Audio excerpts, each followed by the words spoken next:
देव, भगवंत, ईश्वर आपण म्हणतो, पण तो नेमका आहे तरी कुठे? प्रत्येकालाच प्रश्न पडलाय, कधी ना कधी पडलाय ना. मलाही पडलेला बऱ्याच वेळेला. गुरुजी यावर खूप छान विवेचन देतात. जर समजा एखादी भुकेली व्यक्ती तुमच्या समोर आली, तर त्या भुकेल्या व्यक्तीला आयुष्यात सर्वाधिक गरज काय असेल? तुम्ही तिला करोडो रुपये दिलेत, काहीही दिलं, त्या क्षणाला तिला सर्वात जास्त गरजेचं काय असेल? तर तिच्यासाठी गरजेचं असेल अन्न. मग त्या व्यक्तीच्या आयुष्यात ईश्वर अन्न बनून येतो. आणि जर समजा एखादं नवजात बालक आहे, पण त्याचे आई वडीलच नाही आहेत, मग अशा नवजात अनाथ बालकासाठी सगळ्याधिक महत्वाची गरज असते आईची. मग तिथं ईश्वर माता बनून येतो.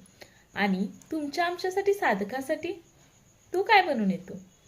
तुमच्या आम्हा साधकांना सगळ्यात जास्त गरज असते एका मार्गावर पोहोचण्यासाठी एका उत्तम गुरुची.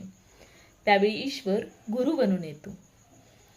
थोडक्यात ईश्वर कुठे आहे, कसा आहे, तो कधी येईल याचा विचार करण्यापेक्षा आपल्याला ज्यावेळी गरज असेल त्यावेळेला तो योग्य त्या रूपात आपल्याला भेटण्यासाठी येणारच आहे. तू बरोबर आहे ना? तुम्हाला काय वाटतं? जय गुरुदेव.